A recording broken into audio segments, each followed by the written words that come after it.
Zen functions in non-duality. The process of thought, of reasoning, takes place in the field of duality. It follows that no thinking will achieve Zen. This proposition is fundamental to all Zen training, but the Western mind stubbornly resists it. So proud is the West of its highly developed function of thought that it is unwilling to believe that there is any knot that it cannot unravel, any nut that it cannot crack, even the famous Zen koan. But until this illusion is dissolved, until the student deeply and fully understands that Zen lies in its very nature beyond all thinking or other mental process in duality, no progress will be made towards a Zen awareness. Thought can go a very long way. We can by reason achieve the concept of the One, the greater concept of the void, the intellectual awareness that the unimpeded interdiffusion of all particulars must be true. But we are still reasoning about. We do not know. All systems of thought are content with one as the final goal of thinking. Only Zen has the courage to discard this concept with all others. The opposite of one is many. Truth has no opposite. The many and the one are but poles in a bipolar field. Beyond both is non-duality, which is not one, not two, nor both, nor either. Reason has built a palace of thought to explain the birth of the universe in terms of concept. From that came one, from one came two, then three, and thence what the Chinese call the 10,000 things. But we are still in duality. Let those who do not utterly appreciate this fact read further, for this understanding is essential to Zen training, and is indeed its basic postulate. A good test is our means of communication. Apart from gesture with an agreed meaning, we have to use words. Words are sounds or marks of agreed meaning in terms of ideas or thoughts or feelings. They are symbols. When, therefore, we wish to transmit to another some spiritual experience, we must descend to the level of thought and wrap our discovery in the opaque material of thought and feeling in order to hand it to our friend. The friend must unwrap the symbol and extract for his own understanding whatever is left of the actual experience. This three-legged process must be repeated for the reply. How can I describe it, we say to a friend of a sunset or a ballet or a book just read. How can I, save by this clumsy process of transmitted symbol? Will any symbol suffice to transmit the experience of being in love, or the fear of imminent death, or satori? The unit of communication is the concept, or thought, wrapped up in agreed symbols. As such, it is second-hand, and dead, as a bucket of river water is dead in relation to the flow that is the river. These concepts are the bricks of thought with which we build a hovel or palace of thought in speech or novel or play. They are made of the substance of thought in a form which has meaning to those who know that language and to no others. Yet these thoughts are things containing a greater or less degree of life. A curse pronounced with full venom of hate behind it is a powerful weapon, as powerful on its own plane as a javelin on the body. The same curse may be no more than a conventional expression of mild annoyance. In the same way, a blessing may be a mouthful of words, or a force for good directed with great knowledge. Thoughts are indeed things, but powerful by the force which they encapsulate. Only to this extent have they any power. For the rest, Jung was right when he greatly said that no concept is a carrier of life. Only the human mind carries and can communicate life force. In thoughts, this power is for the most part locked up, useless, and being unused, dead. Yet we create new thoughts every moment that we give an idea or feeling expression, in our own minds or aloud. It is raining, I say, looking out of the window and showing my annoyance, and you receive the thought feeling and react as you will, with further thought or feeling, or none. In the same way, my views on Buddhism, or the new book I plan to write, or my belief in rebirth, all these are concepts, thoughts, which come from me and go to others by word or deed. We are each surrounded by thoughts like a mass of barnacles, old ideas, beliefs, intentions, plans, principles, moral rules, ambitions, even ideals. What a burden, and how hard they cling, how hard they are to break. With 40 years of solidification, it may be, from the stage of tentative hypotheses, mere gossamer threads of reasoning, to the concrete conclusions, the word means shutting up, which only a mental earthquake will ever open again. Even God is a thought, a concept in the mind, and some say no more, being a projection of the mind which, conceiving the thought from the spirit's necessity, flings it into the sky and then worships it. The Buddhist would call this waste of time, for God is real by this name or that, but is only real as he or it is the essence of mind in your mind and mine, being all mind, which is suchness, void and absolute. Yet we cannot laugh at all the thoughts we create. Men die for my country, fight for their rights, all but worship the state and adore the flag or the throne. In the name of liberty, what horrors men will do, what murders and what nonsense in the name of peace. But what splendor of self-sacrifice is found in the hell of war? What self-surrender in the days of peace, in the name of duty and love, or with no name at all? Yet remove the meaning from these terms and phrases, and how hollow is what is left. Only an empty palace, an abandoned shrine, the site of a battlefield of long ago. Are not our lives filled with memories of something we foolishly call I? They are all dead now, these things we once made alive and great and holy with the power of our imagining. Yet these concepts, weed-grown paths of thinking, dead ideals, and wrong because untrue values, these are the obstacles which stand between our newfound striving and Zen. When the pupil asked, "Master, what can I do to be free?" the master replied, "Who puts you under restraint?"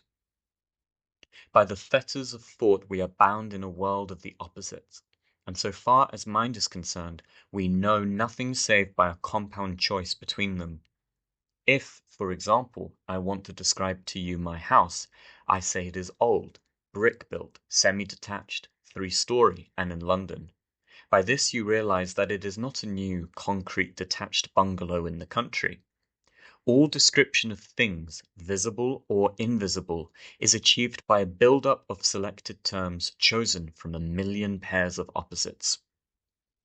Our thoughts and acts are themselves governed by this selection, and in driving a car we move on a middle way between opposites of time and space of great subtlety. We ceaselessly compare, in terms of the intellect, as to the more or less true, in terms of emotion, as to like or dislike. Of nearly everything we are clear that it is either this or that. It cannot be at the same time black and white, positive and negative, new and old, true and false. As the mind develops, it accepts the possibility of relative truth, of a thing being this and that, according as it is viewed from this or that point of view. We achieve relative perception and the perception of relativity. We are still in the dual field of the opposites, and we still do not know. We only know about, though it may be a very great deal about it. As thought moves higher and verges on the still higher field of intuitive awareness, paradox is boldly used to describe what a choice of the opposites cannot make clear. Give up thy life if thou wouldst live it is paradox, and the Heart Sutra is built on it. Now the other opposite is seen as present in each. Male and female are seen as relative emphasis, no more. No statement is quite true, for its opposite is at least partially true, and one day may be seen to be equally true. This stage is of immense importance, for we must one day learn in meditation to hold the mind in enormous concentration of purpose, yet utterly relaxed. To seek intensely, knowing that the effort itself bars us from success. To see that the littlest act is of vital importance, yet what we do is of no importance at all. But paradox worries the intellect. It is untidy, inaccurate, and useless in the field of reasoning. What then is the intellect? It is a machine, and though potentially a very wonderful machine, no more. It is dual in function, one aspect of it working at concrete level and the higher in the abstract field. In both it is a machine and no more. In the lower it analyzes, discriminates, compares. It acquires knowledge about things and concepts and can build them into plans for execution. It is the intelligence of daily life, in business of all kinds and social intercourse. It is always second-hand. Its material derives from the senses, emotions, and other thoughts. It creates nothing save further concepts. Abstract thought is concerned with abstract ideas, generalizations, ideals, with synthesis rather than analysis, relationships rather than differences. It acquires knowledge about things at a higher level, but still about them it does not know. The intellect should be as a searchlight, a precision instrument of great power under perfect control, lighting a chosen field of perception at will, and then being switched off equally at will. It is gravely interfered with by the least admixture of emotion. Like and dislike, hope and fear are out of place in thinking, whether for household accounts or the heights of philosophy. But the point here made yet again is that from the lowest to the highest level, the intellect is an instrument only, using the material fed to it. It cannot know. What then knows? Let us pass into the mind itself. It is full of duality. Reason fights with the senses, with the emotions, and blindly sets itself against the downpouring light of the intuition. Consciousness is bogged in confusion between the subject and object. What looks at what? What is subject which looks at things, including its own mind? What is object that is not already in a higher sense within the mind? Much is written on this in terms of metaphysics, psychology, and epistemology, the science of knowledge. Here we can afford to pass on, noting, however, that until consciousness is merged with its object, there are still two things, and we are still in the field of duality. We have now reached a point where it is clear that the Zen we seek is not to be found by the intellect, still less in the field of thought. It is beyond, behind, above the world of duality, however we view it. In the Prajnaparamita, the wisdom which has gone beyond. But it is not the one, for it lies beyond the final pair of the many and the one. However high we climb with the 2 feet of the opposites, we must finally end thinking and do something else. We must reach the top of the 100-foot pole in Zen terminology. We must jump, with an existential leap, into the void, leaving the scientist, the philosopher, and even the psychologist, bewildered and annoyed, behind. True, the gods of Mahayana Buddhism are no more than concepts as we discuss them. Suchness, the void, and the store consciousness of mind only, all these are concepts and no more, until we make them more by knowing them to be true, as distinct from knowing about them as the material of thinking. But the intellect must be developed and fully used. In nature's staircase to perfection, no step may be left out. We must learn to think to the very end of thought, to think deeply into thoughts that are on the face of them nonsense, to understand, so far as thought can help us, what Dr. Suzuki calls Zen logic, that A is A because A is not A, and to see, as he puts it, why God created the universe. But while striving to catch the butterfly of Zen in the net of reason, we must know that the task is hopeless. Nor, as I said elsewhere, will it yield to the birdlime of paradox, though some in this way have caught its tail. How then do we know? By the intuition, in the East known as buddhi, the function which Jung described in his famous diagram as pairing with the senses, even as we are all more developed in the intellect or the emotions. Note that this intuition is direct and immediate in experience. By it we know, as immediately as a hand which picks up a red-hot instrument knows pain. The senses and the intuition know. The emotions and the intellect work on material provided by the other two. This perhaps explains the emphasis on sense experience in Zen training. When we can really see the flower, hear the rain, touch the velvet of the rose, and do so merging in their suchness, we are knowing truth directly. Meanwhile, the intuition is a function which we all possess, but which very few of us can use at will. It must be developed, and this can only be done by use. We must read the literature that rouses it, seek its voice in meditation, obey it when it comes. It is the inspiration of the artist and poet, the high awareness of the greatest scientist, thinker, musician, mathematician, statesman, or mystical devotee. Suddenly the great mind sees what it had not seen before, but sees with eyes beyond the plane of thinking. But it must be wooed on its own plane, roused by one's own efforts.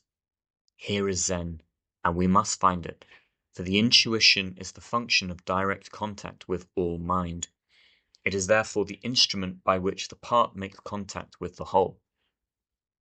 Satori is a flash of intuition deep enough and wide enough to break the barriers of thought in the individual mind, and to let the whole flood into the part, the relative fragment see, for a moment of no time, the absolute.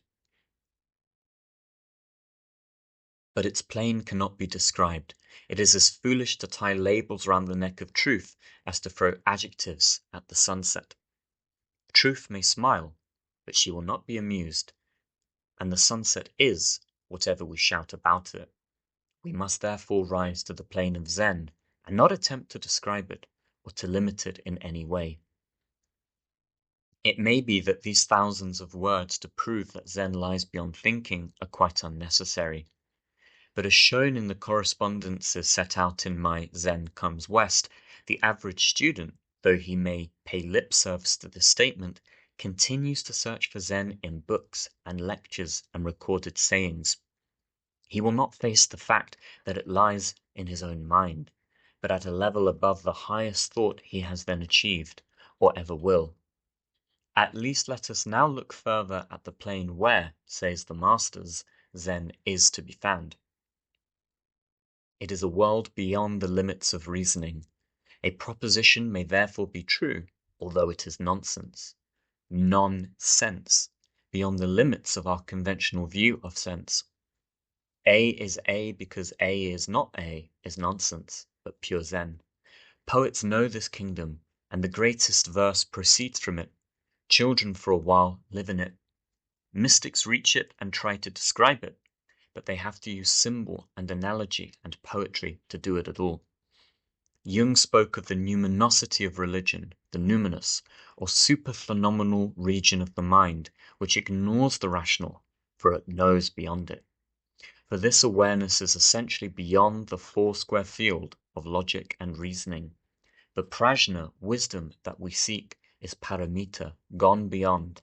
Hence the name of that supernal body of literature described earlier, the prajna paramita, the wisdom that is gone beyond. None can describe this wisdom. Even Buddhas do but point the way. Yet no hard line can be drawn between the planes of consciousness. All are facets of an indivisible and immensely complex whole. As awareness rises in terms of synthesis, all differences tend to blend and blur, as Rupert Brooke said of the centuries, in moments of Zen seeing. More and more is included in the field of consciousness, a new harmony of discordant factors once seen at enmity. Alan Watts speaks of a state of inner feeling in which opposites have become mutually cooperative instead of mutually exclusive. and this new sense can cheerfully include in its embrace a contradictory mixture of thought and emotion, sense and nonsense, true and as obviously untrue, and even the old enemies, good and evil. Let the mind alight nowhere. This is the ideal of all Zen training, achieved when at last attachment to thought is ended and ideas may be used as tools without becoming so many fetters. The change will cause a change in reading material. Those books alone will satisfy which ring a bell in the intuition, and if this is their effect, it matters not what they are. A few are listed in letter 39 of my Zen Comes West. Here I would only mention the few great scriptures of the world, usually small in volume, such as the Heart Sutra, the Voice of the Silence, the Tao Te Ching, the Bhagavad Gita, and the Fourth Gospel. The sensitive student will soon begin to choose among modern publications between those writers who speak Zen and those who only talk about it. In the former class, Dr. Suzuki towers above all others, for he alone of all Zen masters has full knowledge of the English language in which to express his enlightenment. Yet many in the West are having their experience, great or small, and it is useful exercise in the development of the intuition to decide where descriptions of such an experience merely record an event on the psychic plane, and where it is a genuine flash of Zen. In the same way, the student will distinguish between Zen talk and mere argument, for the latter gets nowhere at all. Paradox becomes a means of self-expression, and in some cases, the only one. And there is a new sense of tolerance which is born of a dawning vision of things as they are before they split into two. If both sides of the coin can be seen, as it were, at once, as two sides of a whole, it is easier to be tolerant of the views expressed by those who see but one of them. The pairs of opposites are one by one resolved in terms of opposition, from self and no self, or predestination and free will, to the ultimate pairs of positive, negative, subject, object, and Zen logic, which is explained when we see why God created the universe. Now is the awakening of the new Zen consciousness, a willingness to drop the exhausting attempt to resolve dualities in a concept which unites them. This is not possible, for any concept, however uniting, still has its opposite somewhere, is still incomplete. As Jung points out, no problem is ever solved on its own plane. The third factor is beyond conception. Even the pursuit of Zen is folly, for I am pursuing Zen. Two things, I and Zen. Hence the only usable phrase, non-duality, not one, not two. As I said in Zen Comes West, it is not one, not two, not both, and not neither. You can't get hold of it. Don't try. For while the part sees the whole, there is no Zen. For there are still two things, the part and the whole. Zen awareness must be an expansion of consciousness beyond all knowledge of any kind and beyond all process. It must include the unconscious in this consciousness. This is not my theory, for Jung says it and Suzuki says it, in different terms, but without reference to each other. This only is the true self, the babe that shall grow and become the universe. For this babe is already enlightened, but unlike us that write and read these words, it knows it. But how to help it know? That is the problem of the Zen master, and to make this clear has been the object of this chapter. Why does the Zen master talk in riddles and paradox, talk nonsense, do silly things, and even use violence on the pupil who comes to him? Not to show off, or because he is too lazy to explain. He cannot explain what is Zen, yet he must in some way help the increasing tension in the student's mind to explode in a flash of Satori, a knowing beyond all thinking, a position at rest beyond and above, and yet within the opposites and all duality.